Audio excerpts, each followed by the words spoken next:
Bienvenidas y bienvenidos a una sesión más del Sistema Educativo de Salud para el Bienestar, que contribuye en la actualización y desarrollo del conocimiento y competencias del personal de salud, y a través de la educación continua y permanente. Perdón, Adriana, una disculpa, vamos a suspender porque sí hay micrófonos abiertos, pero eso es algo que nosotros podemos controlar y silenciar. Entonces, nuestro staff, si pudiera silenciar los micrófonos. Sí, yo apoyo. Itzel Leticia Sierra ahí cantando. Entonces queremos una sesión muy limpia. Entonces, quien tenga el administrador.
Buen día.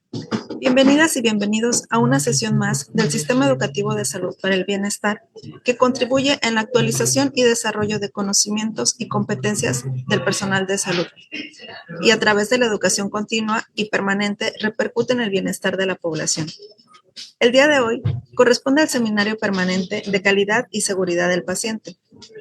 Nos acompaña como ponente el doctor Juan Carlos Sánchez Echeverría, quien es médico cirujano por la UNAM, especialista en urgencias médico-quirúrgicas por el Instituto Politécnico Nacional, subespecialista en terapia intensiva por la UNAM, maestría en administración de instituciones de salud por la Universidad Anáhuac, autor de artículos científicos, libros y manuales metodológicos relacionados con la medicina de desastres y la gestión de riesgo, experto en gestión de riesgo de emergencias en salud, desastres y con más de 12 años de experiencia profesional, 10 de los cuales ha dedicado a la reducción del riesgo de desastres en salud en el ámbito internacional y nacional.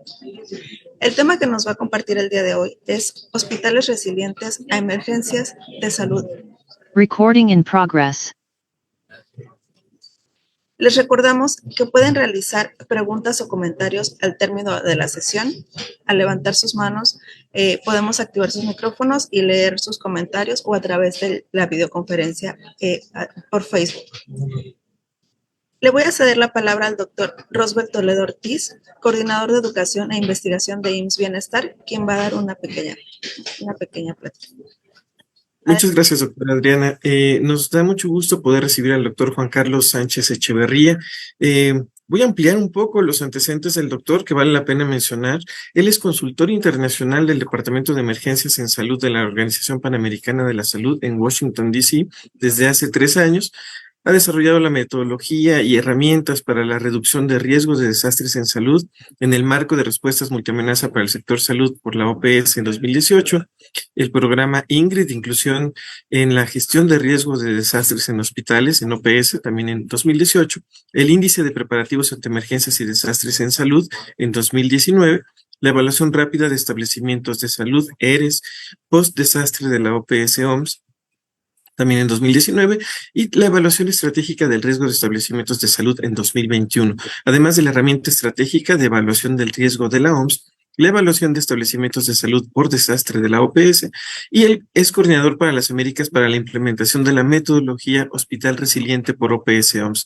Es por eso que nos da mucho gusto recibir al doctor con tanta experiencia y con mucha entrega en este tema en particular para ofrecernos la sesión del día de hoy. Adelante, por favor.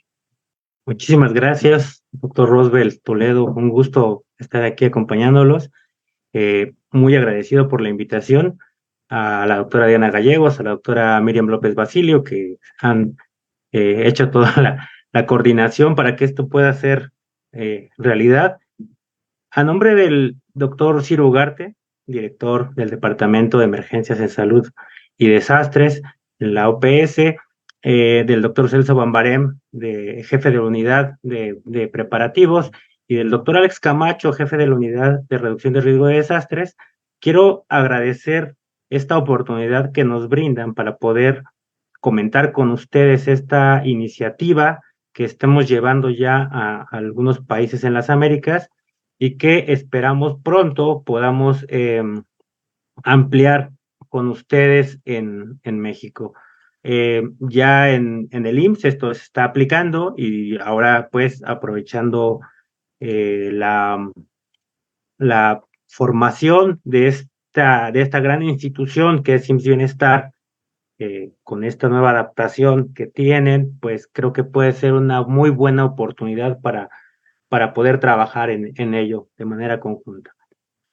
Bien, pues entrando en materia y agradeciendo la presentación que ha hecho Roosevelt y Adriana, pues ya se siente uno aquí como precandidato, pero vamos a entrar en el tema.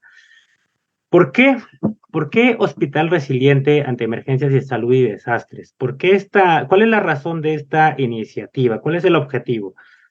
Hemos hecho un análisis en la segunda etapa de la pandemia, de la emergencia por la COVID y al término, sobre cuál ha sido el papel del sector de la salud en la respuesta a esta emergencia. La emergencia, una de las emergencias más grandes que ha existido en los últimos 100 años, al menos. Y en ese sentido, encontramos dos elementos importantes en esta evaluación. Primero de ellos tiene que ver con el enfoque en la atención primaria, el enfoque de atención comunitaria, y el segundo tiene que ver con la capacidad que desplegaron las instituciones de salud en todos los países, en todo el mundo, para poder responder a la emergencia.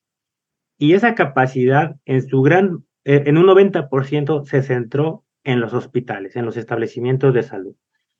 Por ello es que la resolución C-168-R12 de la OPS se generó la necesidad de contribuir a la reducción de los efectos en la salud de las personas que eran causados por este tipo de emergencias, como la COVID. Pero no solamente eso, sino también reducir los daños en la infraestructura y limitar o reducir la interrupción de los servicios de salud. Para que me entiendan un poquito más, nosotros cuando estábamos respondiendo a la COVID, dejamos de atender muchas otras emergencias, dejamos de atender muchos otros servicios que normalmente se otorgaban, vacunación, detecciones, etcétera. Justamente eso es una de las lecciones aprendidas que necesitamos aplicar ahora en esta nueva implementación de las recomendaciones de la evaluación post-COVID que nos han entregado. Hospital Resiliente es una estrategia que contribuye a ello y por lo tanto es lo que les vamos a platicar ahora. Vamos a revisar tres grandes partes de esta presentación. La primera de ellas, voy a platicar una visión general de la iniciativa, En la segunda voy a dar un poco la introducción enfocada a la fase 1 de esta iniciativa, y al final les voy a presentar un poquito ya los avances que tenemos en la región, para que así ustedes en un cuarto momento se permitan hacer preguntas, y podamos abrir una discusión un poco más participativa. Bien, en cuanto a la visión general de la iniciativa, la pregunta es: ¿por qué una intervención centrada en los hospitales? ¿Por qué estamos hablando en este momento solamente de hospitales y no de atención primaria? Vamos para allá un poco. En los últimos años, por lo menos de 1960 a lo que llevamos del 2023, los desastres en todo el mundo se han incrementado, y la región de las Américas no es la excepción. Más o menos el 21.4% de los desastres que ocurren a nivel mundial suceden en la región de las Américas. Es decir, si nosotros desagregamos solamente por desastres de origen en la naturaleza, somos la segunda región más impactada después de sureste de Asia. Si nosotros incorporamos todos los desastres, tanto naturales como tecnológicos, es decir, los antrópicos, los que se originan de la mano del hombre, podemos ver, como ustedes observan en la gráfica, que en los dos sentidos se han ido incrementando de manera progresiva. Pero no solamente se incrementan en frecuencia e intensidad, sino que también se incrementa su impacto tanto en muertes, en personas afectadas y en pérdidas económicas. Nosotros hemos calculado ya este impacto ajustado a las tasas de inflación general en las Américas, y es una cantidad que difícilmente podemos llegar a leer. Los daños en dólares se cuentan por miles de trillones de dólares. Nosotros en este momento ya no podemos continuar haciendo lo mismo que estamos haciendo, porque sabemos que los desastres siguen generando pérdidas económicas, y esto nos mete en un círculo en el que los países que están en desarrollo, nuestros países, ante estas pérdidas económicas, perpetúan este ciclo y hacen cada vez a la población más vulnerable a este impacto de los desastres. Si ustedes recuerdan, en el 2015, en Sendai, después del triple desastre que ocurrió en Japón, se reunieron los expertos de todo el mundo para elaborar este marco de Sendai para la reducción del riesgo de desastres. Y en este objetivo este fue el único tema que se incorporó de salud en este marco de Sendai. Y este objetivo que nos indicaba reducir los daños causados por los desastres en la infraestructura crítica y la interrupción de servicios básicos, se derivaron dos metas que necesitamos alcanzar para el 2030. La primera de ellas es reducir el número de instalaciones de salud que son destruidas o dañadas por los desastres. Y la meta de 7 es reducir el número de interrupciones de los servicios de salud atribuidos a los desastres. Cuando nosotros nos referimos a emergencias en salud o desastres, englobamos todo este enfoque multiamenaza, es decir, no solo los desastres que derivan de origen en la naturaleza, sino también aquellos que se derivan de las interacciones de la intervención del ser humano en la naturaleza. El ejemplo más claro es el cambio climático. Derivado de ahí, podemos saber que podemos entender que COVID-19 fue una emergencia en salud que derivó en un desastre, es decir, que derivó por el alcance de la pandemia, derivó en un desastre. Interrumpió servicios de salud, dañó instalaciones, sí, pero a la par que ocurría la emergencia, tuvimos otros desastres, tuvimos otras emergencias también.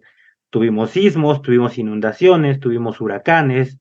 Entonces, este enfoque de preparativos que estamos haciendo de los hospitales tiene esa visión, ese alcance, el enfoque multiamenaza. Las amenazas ya no ocurren, los eventos adversos ya no ocurren de manera aislada, eso ya lo sabemos, eso ya lo ya lo logramos entender y documentar al mundo, ¿no? Lo que necesitamos saber es cómo gestionamos eso. Y para ello hay una serie de mandatos globales y regionales sobre los que hemos estado trabajando. Uno de ellos, que tiene que ver con un poco lo que estoy platicando, es el Plan Estratégico de la OPS para el 2020-2025, la Agenda de Salud Sostenible de la OPS. De esta agenda todos los objetivos están integrados aquí, pero es principalmente el objetivo 8, la estrategia 2021 que les comentaba yo para construir sistemas de salud resilientes y la recuperación post-COVID para mantener y proteger los logros en salud pública y los objetivos de desarrollo sostenible.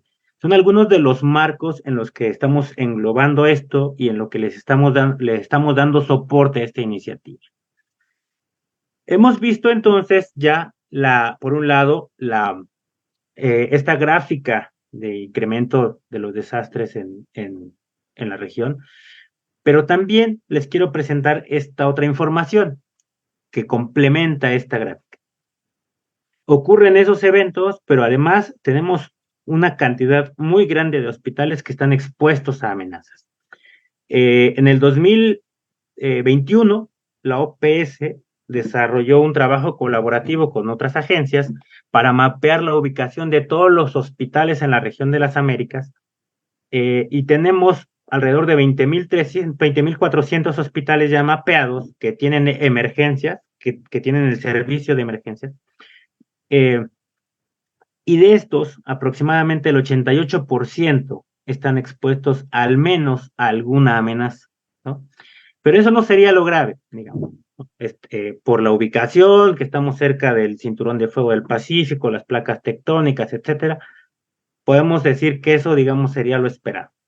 El problema no es ese, el problema es que un poco más del 43% de estos hospitales están en un nivel muy alto de exposición, es decir, están expuestos a 4, 5, 6 o N cantidad de amenazas que en conjunto pueden tener un desenlace catastrófico.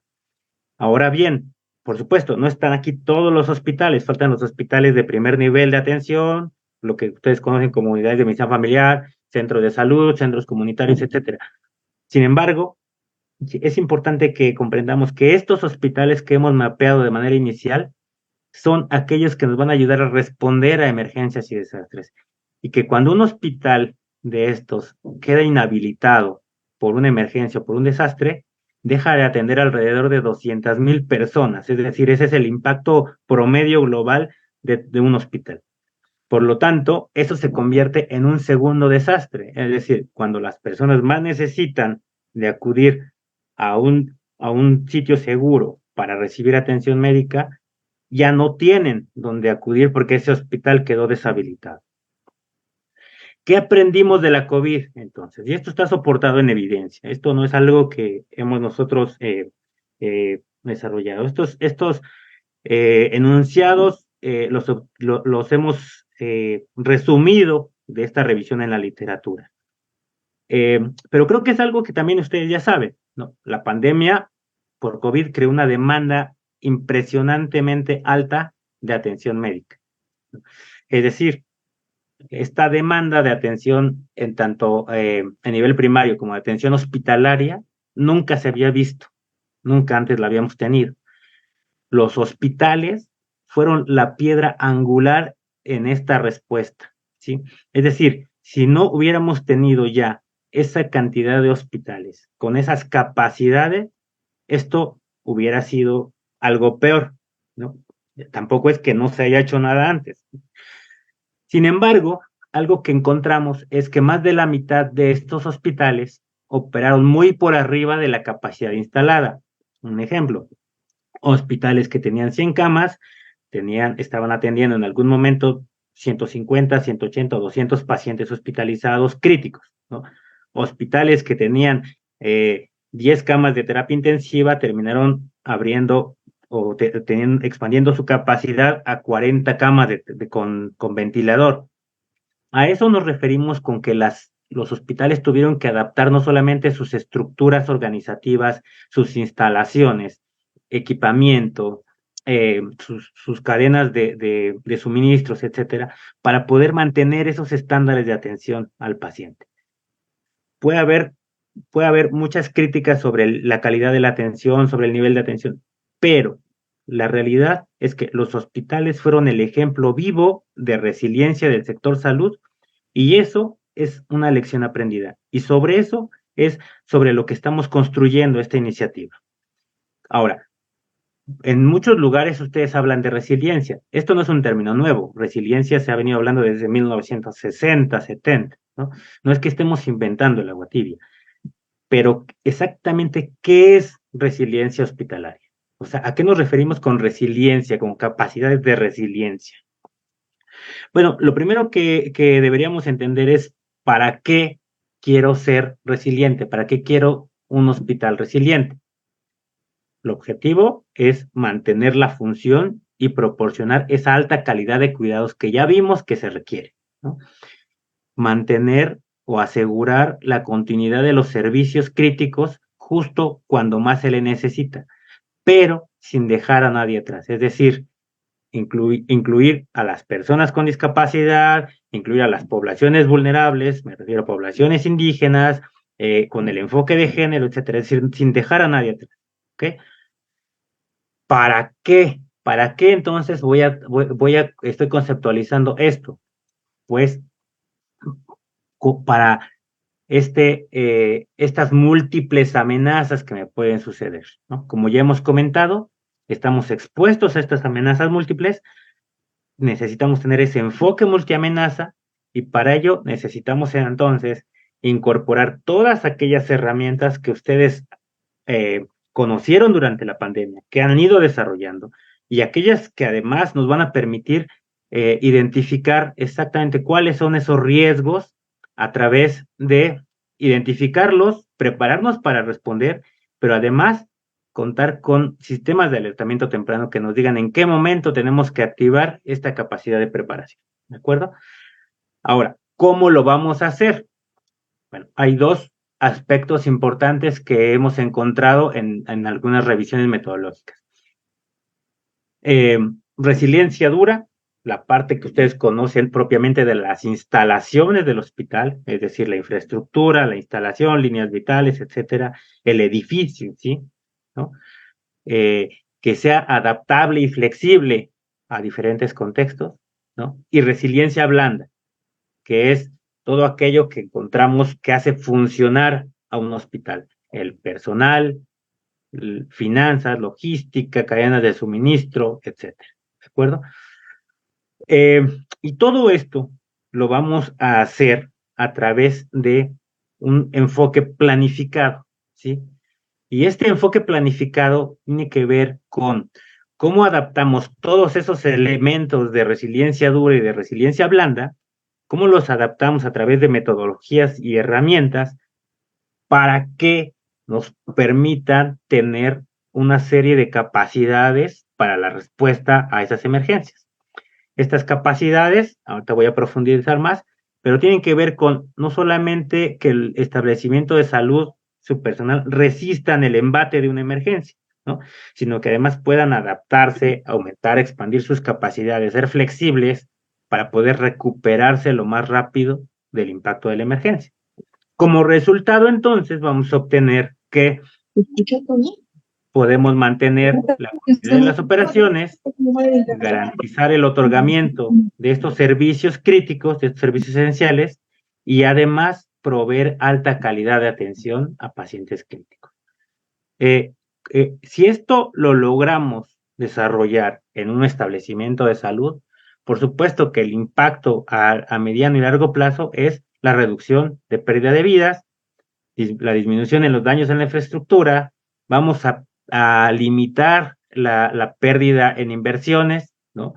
Y además vamos a garantizar la equidad en el acceso a la salud durante las emergencias, algo que desafortunadamente vimos que fue una situación común durante la pandemia. En este sentido, entonces, la estrategia la desarrollamos con base en 4 pilares, ¿no? El primer pilar, ustedes seguramente ya lo conocen, probablemente sus hospitales ya han sido evaluados con el índice de seguridad hospitalaria, con el ISH. El primer pilar es hospitales seguros, es decir, necesitamos tener hospitales seguros para poder desarrollar el resto. Necesitamos tener hospitales sostenibles, ¿no? Es decir, que se adapten al medio ambiente en el que están construidos, ¿no? Que sean inclusivos y accesibles, que sean inclusivos con todas las personas, con todas las poblaciones más vulnerables, porque son ellos los que más sufren durante una emergencia, pero además que pueda tener la capacidad de ser adaptable y que su organización pueda ser flexible. ¿Esto qué quiere decir? Esto quiere decir que si nosotros podemos integrar estos 4 elementos, ¿no?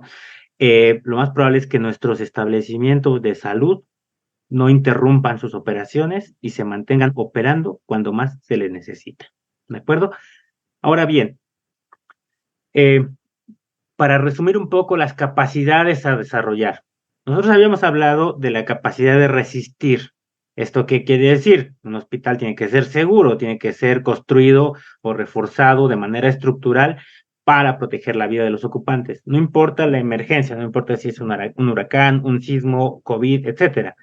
Tiene que proteger la vida de los ocupantes en el interior del mismo, ¿no? Para eso nos sirve el índice de seguridad hospitalaria, pero también necesitamos herramientas para adaptar las instalaciones y que el personal pueda ampliar o expandir sus capacidades, la capacidad de atención del establecimiento de manera anticipada cuando se prevea un aumento de la atención médica. ¿Qué nos ocurrió durante la pandemia? Teníamos que reconvertir hospitales, ¿no? Teníamos que aumentar su capacidad y en muchas ocasiones esto se fue haciendo de manera improvisada, no de manera planificada. Eso es a lo que nos referimos con adaptar. Priorizar. La organización entonces debe ser flexible en sus funciones y dar prioridad a lo que se requiere para responder en ese momento a una emergencia. Eso se hizo y se tomó de la experiencia de COVID. Se dejaron de atender padecimientos que en ese momento no representaban una emergencia real, pero lo hicimos igual de manera no planificada. Ahora, estamos proponiendo que esto se haga de manera planificada, es decir, que la organización en los hospitales sea flexible en sus funciones, no se dejen de atender otras necesidades de salud, pero sí se priorice lo que representa la emergencia, ¿de acuerdo? Las acciones para responder a la emergencia que ocurre en ese momento. Recuperarse es una de las cosas que a veces no se le presta tanta atención, porque pensamos que la parte importante es la respuesta a la emergencia, pero lo que ya aprendimos es que la recuperación temprana, la recuperación eficiente es igual de importante que la respuesta a la emergencia. Si no nos recuperamos lo más rápido posible y de manera planificada después de una emergencia, lo más probable es que prolonguemos el impacto de ese evento, de esa emergencia. Por lo tanto, es importante tener acciones planificadas para la recuperación temprana, ¿no? Y por supuesto, aprender tal como lo hemos hecho de la COVID y que no se nos vuelva a olvidar que esto que pasó nos tiene que dejar muchas lecciones. En términos reales, ¿cómo lo estamos haciendo? Bueno, nosotros vamos, digamos, como OPS desde un nivel regional, vamos apoyando a los países en el nivel nacional y subnacional, a sus instituciones, y a través de ir bajando esa información, digamos, ¿no? Que estamos viendo ahora, llegamos hasta los establecimientos de salud. Implicamos a la alta dirección del establecimiento en esta planificación. Los hacemos partícipes de esta planificación. ¿Cómo? A través de un comité de emergencias, un comité que sea participativo y que incluya a todos, ¿no? Luego, ¿qué hacemos? Bueno, hacemos algo que se llama evaluación estratégica del riesgo, es decir, les enseñamos cómo identificar cuáles amenazas realmente representan un riesgo y cuáles no, ¿sí?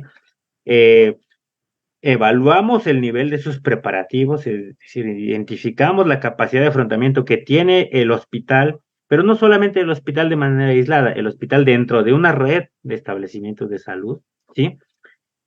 Y después de eso es como se empiezan a elaborar estos planes adaptados con enfoque multiamenaza, ¿sí?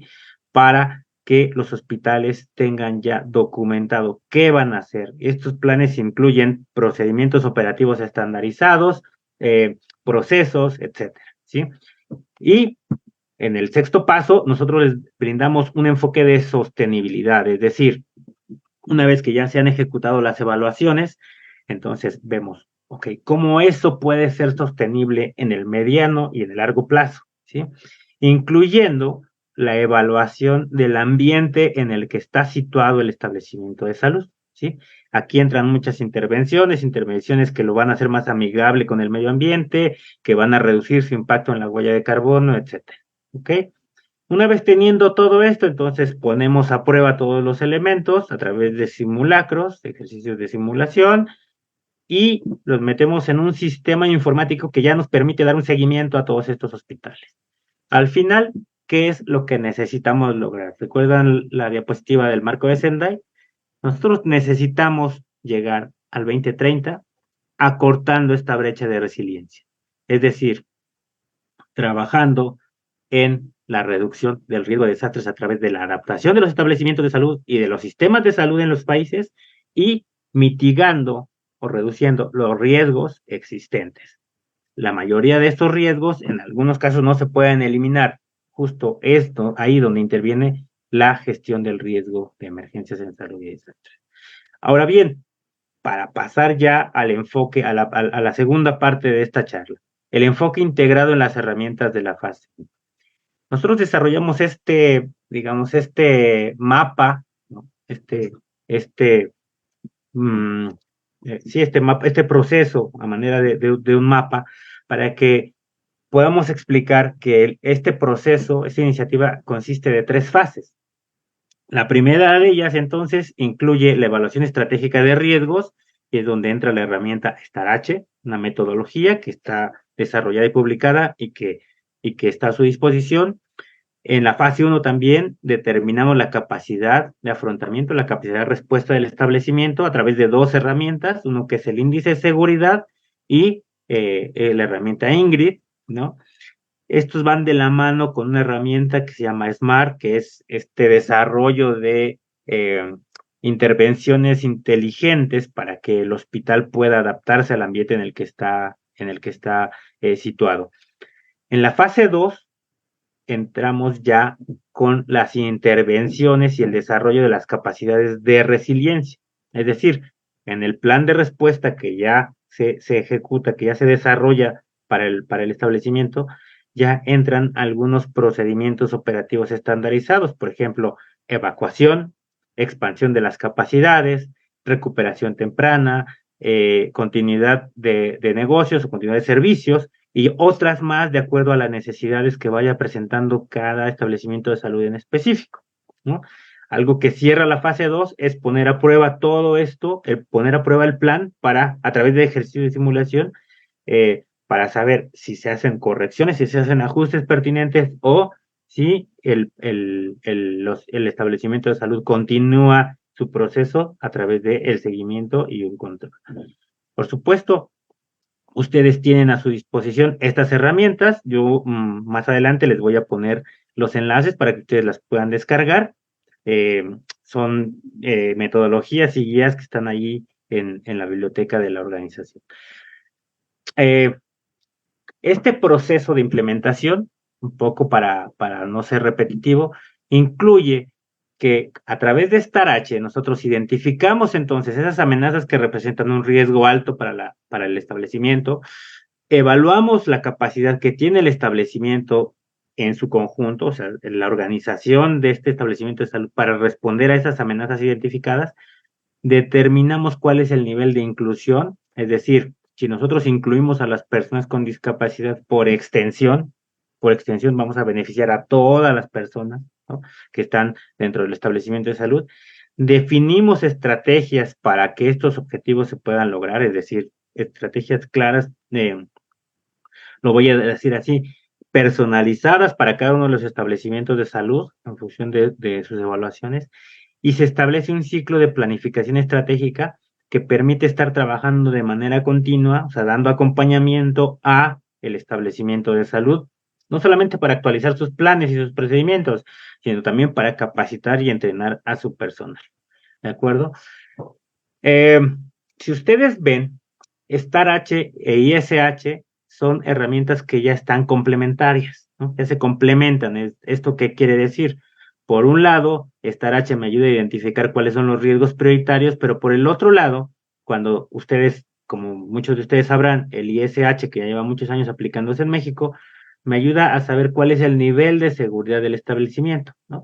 Bueno, a través de estas dos herramientas yo puedo identificar cuáles son las vulnerabilidades críticas de ese establecimiento, determinar el nivel de seguridad y después empezar a trabajar en cómo reducir esas vulnerabilidades. Justo ese es el objetivo de estas dos herramientas, ¿no? Entonces, integrar estas herramientas me va a proporcionar esta información necesaria para que el establecimiento, de la mano de los evaluadores, por supuesto, pueda determinar su nivel de seguridad ante esos riesgos, proporcione un enfoque de inclusión y además se puedan implementar acciones de manera conjunta para poder ir avanzando en el desarrollo de esto. STAR-H voy a hablar un poco breve sobre las herramientas, no es el objetivo en este momento de entrar a profundidad en cada una de ellas, pero STAR-H lo que me permite es que conformando un grupo de personas que están dentro de la instalación, puedan ellos mismos identificar esos riesgos. Es decir, no tiene nadie que ir de fuera a evaluarles la instalación, a decirles cuáles son los riesgos. ¿Por qué estamos optando por esa opción? Porque hasta antes de esto, nosotros lo que vimos fue que esta identificación de riesgos no se generaba de abajo hacia arriba. Es decir, alguien llegaba y decía desde un escritorio, este hospital tiene estos riesgos, y de repente esos riesgos ni siquiera existían en ese establecimiento de salud, y entonces no se planificaba para responder a esos riesgos, se planificaba de manera errónea. Lo que nosotros estamos proponiendo es que STAR-H ayude a que los establecimientos, el personal desde los establecimientos, identifique sus riesgos para que pueda trabajarlos, ¿sí? Identifique cuáles son esas amenazas que representan un riesgo alto, moderado, bajo, y en función de esa priorización, nosotros les damos recomendaciones generales que permiten la planificación desde el interior del establecimiento, ¿no? Hospitales seguros, ustedes seguramente ya lo conocen, está el Comité Nacional de Hospitales Seguros implementado en nuestro país. Han seguido se han recuperado nuevamente el proceso de evaluaciones después de la pandemia.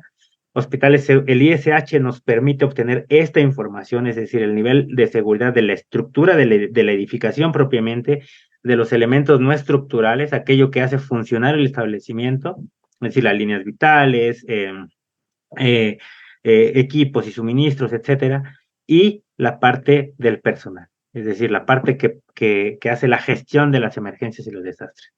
Así es como se obtiene el índice de seguridad hospitalaria, y en caso de que ustedes tengan un índice de seguridad clasificado en C, no es una auditoría que les va a castigar, es una evaluación que les permite identificar áreas de oportunidad para que el establecimiento y su organización se pongan a trabajar en esas áreas prioritarias, ¿no? Ingrid H, seguramente también por ahí ya lo han escuchado, es Inclusión para la Gestión del Riesgo de Desastres en los Hospitales, y esta metodología lo que hace es que evalúa qué tan inclusivos son los establecimientos de salud con las personas con discapacidad. Nos enfocamos en las personas con discapacidad que laboran en el establecimiento de salud, porque ellos son los que permanentemente están ahí. Pero si nosotros mejoramos, por ejemplo, las rutas de evacuación de un establecimiento de salud, las hacemos accesibles para que las personas con discapacidad las puedan usar, por extensión, todos los demás las van a poder usar, ¿no? Esa es una estrategia, un enfoque estratégico para poder hacer intervenciones que al final ayuden a todos y no dejen a nadie atrás. Por supuesto, ustedes pueden decir, ¿por qué no enfocado en los pacientes? Normalmente la mayoría de los pacientes no tienen una discapacidad, tienen una condición discapacitante, es decir, no es algo permanente, ¿no? Pero si nosotros hacemos estas intervenciones, por extensión también beneficiamos a esos pacientes para que puedan evacuar de manera segura y eficiente cuando haya una emergencia de salud. Así pues, es que les voy a presentar qué avances hemos tenido ya en la región. Algunos hospitales que han estado evaluándose ya con las 3 metodologías, Colombia, México, Perú, Bolivia, Ecuador, son los países que llevan más avance en esta implementación de estas evaluaciones. Los principales riesgos identificados que nos ha otorgado STAR-H en toda la región son geofísicos, es decir, sí, terremoto, volcanes, incendios que se originan al interior de los establecimientos de salud, ¿no? Otro riesgo muy alto son los riesgos biológicos, no solamente COVID, ¿no? Sino otro tipo de riesgos que se manifiestan y que a veces, digamos, por esta adaptabilidad ya dejamos de visualizar como un riesgo, por ejemplo, influenza, por ejemplo, dengue, por ejemplo, ese tipo de riesgos biológicos. Y un riesgo emergente, bueno, emergente relativamente, ¿no? Que estamos viendo en los últimos años, es la violencia contra el personal de salud. Estamos identificando que ese es un tema crítico que está ocurriendo en los establecimientos en toda la región y que se ha agravado, se ha agudizado más después de la pandemia. Hay algunas explicaciones sociológicas que no es menester de esta reunión platicarles. Y, por supuesto, los riesgos hidrometeorológicos, ¿no? Que cada vez son más frecuentes, cada vez tienen un mayor impacto, huracanes, ciclones, tormentas tropicales, inundaciones, etcétera, ¿no? Es decir, estos que generalmente están relacionados con el cambio climático y que es una realidad a la que nos estamos enfrentando. Justo ahora estamos con este impacto del fenómeno del Niño durante 2023 y 2024, vamos a trabajar con los hospitales para tratar de desarrollar herramientas para este fenómeno del Niño, ¿no? Como resultado, hemos observado que algunos países ya han actualizado sus normas nacionales, ya han incluido el tema de hospitales resilientes ya dentro de sus normativas, o como parte de las políticas públicas en salud. Colombia, Guatemala, Nicaragua, Perú, algunos otros. Hemos visto cómo se han ido adaptando las capacidades de resiliencia y la inclusión en la gestión del riesgo, ¿no? En muchos establecimientos de salud. También hemos podido avanzar en capacitar un equipo de recursos humanos alrededor de toda la región, en al menos ya 10 países que hemos ido trabajando.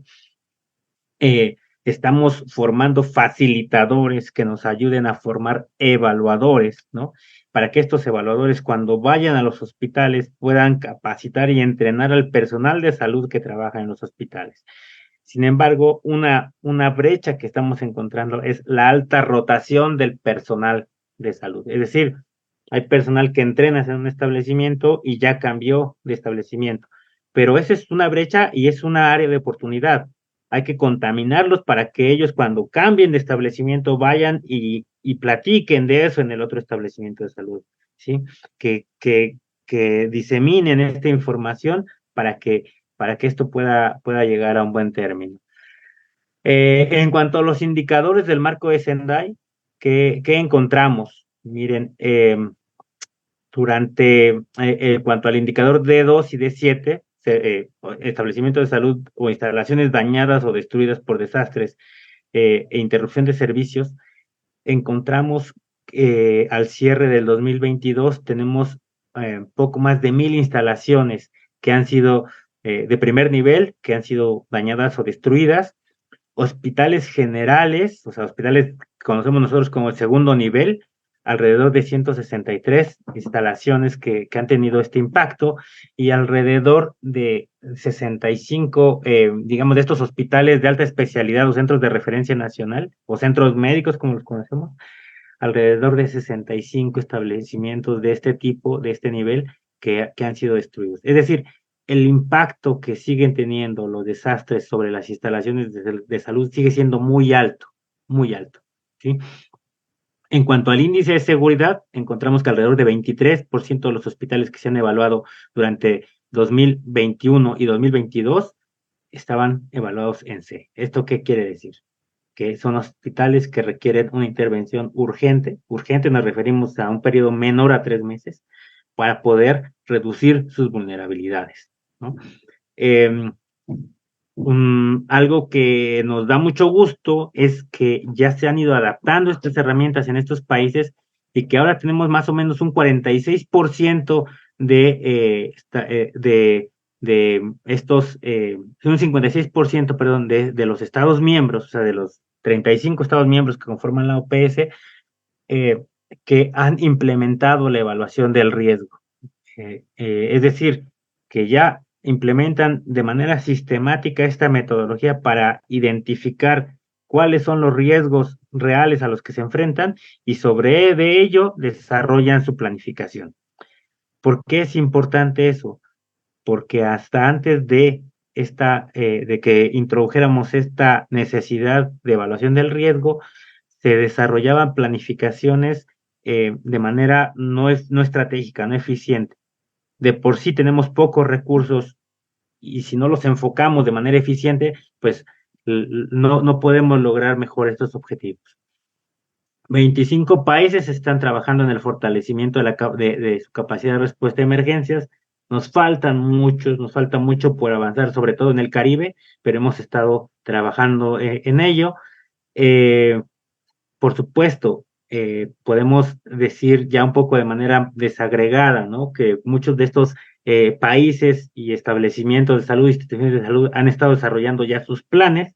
Sin embargo, no solamente son los planes de respuesta, es la evaluación del riesgo, tener implementado una oficina de gestión de emergencias y desastres, tener implementado un comité para emergencias y desastres, que es el reflejo en el hospital del comité de emergencias hospitalario, el centro de operaciones, sus equipos de respuesta, etcétera, ¿no?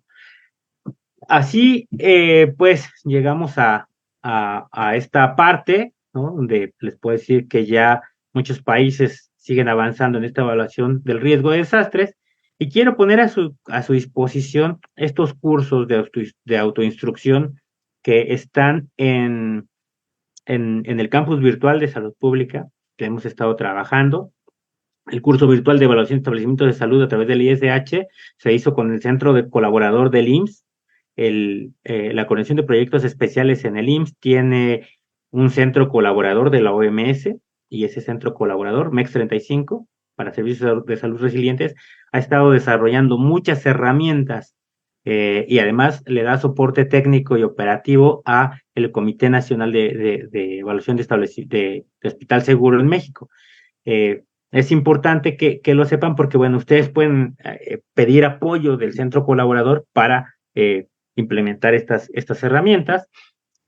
También existe ya una herramienta de evaluación para de preparación hospitalaria frente a la violencia, que es una emergencia que estamos viviendo todos los días ya en varios países y que es importante que el personal de salud en los hospitales sepa qué hacer cuando esto ocurra.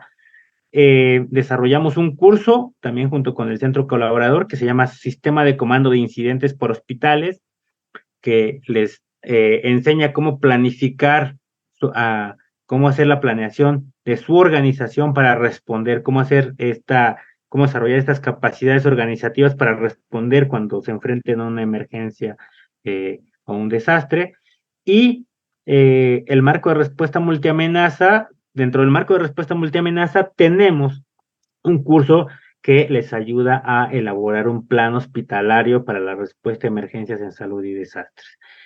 A través del doctor Rosbell, yo les voy a hacer llegar algunas otras herramientas, estas metodologías que están a su disposición, que son de libre acceso, que son gratuitas, que ustedes pueden empezar a platicar en sus establecimientos de salud, para que estas las puedan tener disponibles, no sé si a través de su plataforma, ahorita que el doctor Rosbell nos diga, o directamente en la plataforma podemos colocar los enlaces para que ustedes las puedan descargar.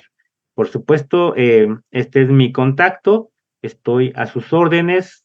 Cualquier duda, pregunta, comentario, estoy atento para resolverlas. Muchas gracias.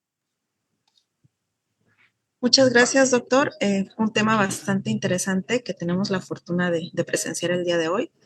Y comentándole que también nos sintonizan desde Zacatecas, Yucatán, Oaxaca, Pátzcuaro, Michoacán, de Puebla, de Tuxtla Gutiérrez, Chiapas, de Coahuila, de Hidalgo, de Guerrero, entre muchos otros. A toda la audiencia les recordamos que pueden inscribirse a la plataforma CIESABI y realizar la evaluación del curso para así poder obtener su constancia. Y pues a continuación le voy a ceder la palabra a la doctora Miriam Anel López Basilio, que es titular de la División de Calidad y Certificación de IMSS Bienestar. Muchas gracias, doctora Adriana Gallegos. Definitivamente hablar de hospitales resilientes es un indicativo de hablar de garantizar la seguridad de nuestros pacientes. Quiero sumarme a las felicitaciones que están realizando los compañeros participantes. Agradecerle también al doctor Sánchez Echeverría el haber aceptado compartir con nosotros sus conocimientos y esta asesoría que nos está dando para que quienes somos profesionales de la salud estemos preparados en situaciones de desastre, sobre todo, y me da mucho gusto observar que están presentes personas de Guerrero, de Chiapas, de sitios donde hay más vulnerabilidad desde el punto de vista geográfico a los fenómenos naturales, y esto de alguna manera impacta también en los servicios de salud que se ofertan a la población. Me sumo, doctora, a esta felicitación, y por parte del doctor Roswell también, quien en este momento está atendiendo una situación. Estamos abiertos, si usted desea que las ligas las podamos subir dentro de la sesión del seminario de calidad, lo haremos con mucho gusto, dado que, si bien es cierto y con mucho placer observamos que México tiene un gran número de personal capacitado, pues también hay que formar la meta o el objetivo de duplicar esa cifra y sumarnos a este proyecto tan interesante, que es precisamente el evitar que los servicios de salud que brindemos a la población se vean lesionados por algún fenómeno o algún desastre. Muchísimas gracias, doctor Sánchez Echeverría, por la atención que tuvo para con nosotros. Al contrario, muchas gracias a ustedes. En el chat les he puesto el enlace también al campus virtual de salud pública, donde estamos en el área de emergencias. Ustedes pueden entrar ahí y encontrar los cursos de formación en emergencias. Los cursos son de acceso gratuito, lo único que tienen que hacer es registrarse en el campus virtual, y pueden hacer, normalmente los cursos están entre 32 y 40 horas de inversión que requieren. Son cursos diseñados, muchos para el personal operativo en los hospitales, ¿no? Ahí hay algunos otros recursos más, y los enlaces que ya tienen ustedes, doctora Miriam, para que les puedan compartir también a los colegas y puedan descargar las herramientas, por supuesto que están disponibles para ello. Espero haber sido, pues a veces me extiendo un poquito, pero estoy a sus órdenes para cualquier duda, cualquier pregunta, a través del correo o a través de ustedes o el doctor Roswell, con todo el gusto del mundo. Muchas gracias, doctor. Muchísimas gracias. Doctora Adriana. Muchas gracias.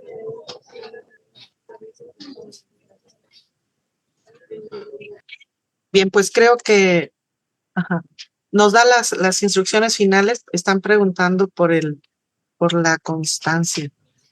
Sí, les recordaba hace un momento que pueden inscribirse a la plataforma de CIESABI Ahí van a realizar su evaluación y posteriormente obtienen su constancia del curso. Ya está disponible ahorita la evaluación del curso del doctor Sánchez Echeverría.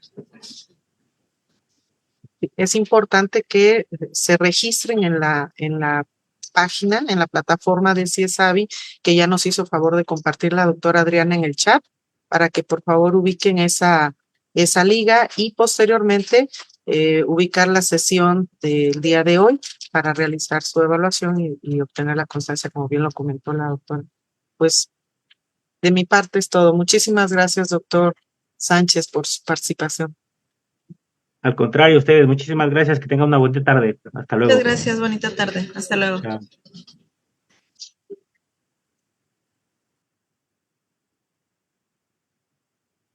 Recording stopped.